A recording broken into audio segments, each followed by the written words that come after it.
Riau adalah negeri bahari. Kemajuannya ditopang oleh lalu lintas laut dan aliran sungai-sungai. Keberadaan tasik, selat, dan laut menjadi bagian dari hidup dan kehidupan. Kemampuan untuk melintasi tasik serta mengarungi selat dan laut mengalir dengan sendirinya di dalam darah orang Melayu. Pusat peradaban Melayu Riau bermula di wilayah perairan. Keberadaan sungai dan anak sungai yang saling terhubung membuat geliat kemajuan terus berkembang. Tanah tumpah darah Melayu ini memandang wilayah perairan sebagai urat nadi kehidupan. Keberadaan tasik, selat, dan laut adalah salah satu bagian yang tak terpisahkan dari masyarakat Melayu Riau.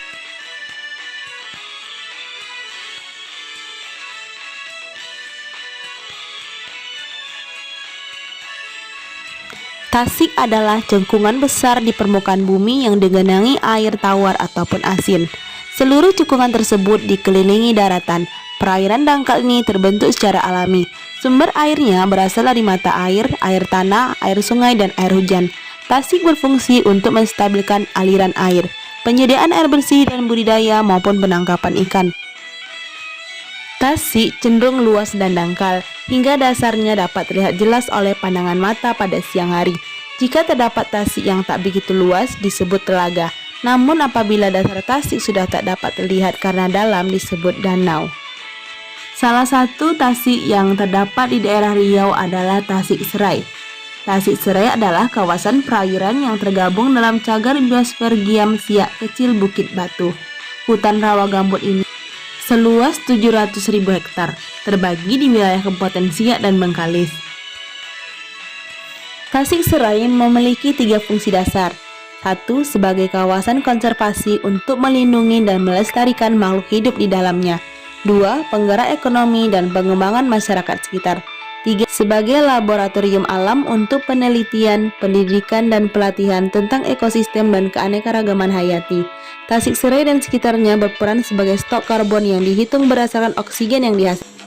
Bentang alam ini ditetapkan sebagai cagar biosfer oleh UNESCO pada Mei 2009 sebagai paru-paru dunia. UNESCO harus membayar kepada negara untuk setiap oksigen yang dihasilkan oleh kawasan ini.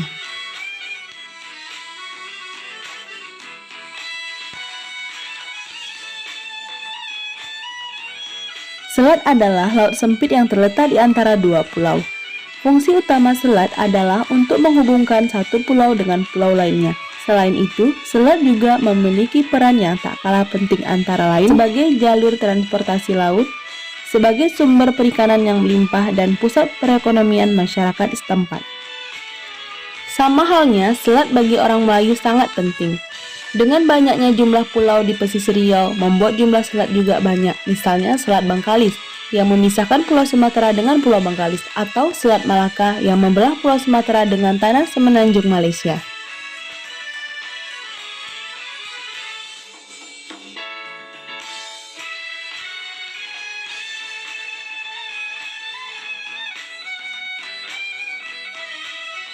Laut adalah kumpulan air asin dalam jumlah banyak dan luas, dikelilingi seluruhnya atau sebagiannya oleh daratan.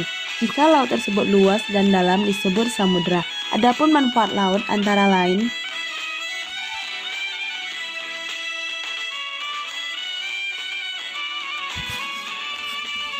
membantu kita bernapas. Manfaat laut ada dalam organisme yang hidup di dalamnya. Salah satunya adalah fitoplankton. Organisme kecil ini bertanggung jawab atas setidaknya 50% oksigen yang ada di bumi. Selain itu, manfaat laut yaitu menjadi sumber makanan dan sebagai sumber mata pencaharian umat manusia. Bagi orang Melayu Riau, laut bukan hanya kumpulan air asin yang luas. Laut juga menjadi sebutan bagi sungai-sungai besar yang langsung bermuara ke laut, seperti yang terjadi di Okura, Pekanbaru, dan Tualang Siak. Masih banyak orang tua-tua yang menyebut Sungai Siak dengan sebutan laut. Hal ini untuk membedakan sebutan untuk sungai utama dan anak sungai. Riau tidak bisa dipisahkan dari sungai, terutama 4 sungai besarnya, yakni Sungai Rokan, Sungai Siak, Sungai Kampar, dan Indragiri. Keempatnya sejak mula memberikan kemudahan akses transportasi untuk perkembangan ekonomi, bahkan politik, apalagi pemukiman, tampuk pemerintahan, dan perdagangan. Bisa dikatakan sungai menjadi urat nadi peradaban Melayu. Orang Melayu tradisional yang hakikatnya hidup sebagai nelayan dan petani amat bersebati dengan alam lingkungannya. Alam bukan saja dijadikan alat mencari nafkah, juga berkaitan dengan kebudayaan dan kepercayaan. Kehidupan mereka amat bergantung dengan alam. Menyadari eratnya kaitan antara kehidupan manusia dengan alam, menyebabkan orang Melayu berupaya memelihara serta menjaga kelestarian dan keseimbangan alam lingkungannya. Dalam adat istiadat ditetapkan pantang larang yang berkaitan dengan pemeliharaan serta pemanfaatan alam mulai dari hutan, tanah, laut, dan selat, sungai, tasik, dan danau sampai kepada kawasan yang menjadi kampung halaman. Ketentuan adat yang mereka pakai memiliki sanksi hukum yang berat terhadap perusak alam, sebab bukan saja merusak sumber ekonomi juga membinasakan sumber kehidupan. Hal ini bisa kita lihat di Petua Amanah Melayu yang amat memperhatikan kelestarian dan keseimbangan alam lingkungan. Banyak berisi tunjuk ajar, pantang larang, dan acuan masyarakat agar tidak sampai merusak alam. Alam begitu kaya memberikan banyak hal bagi kehidupan semua makhluk.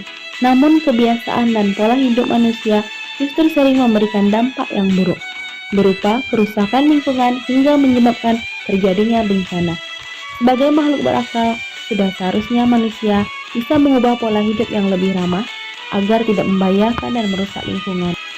Mari kita lestarikan lingkungan kita untuk masa depan bumi kita.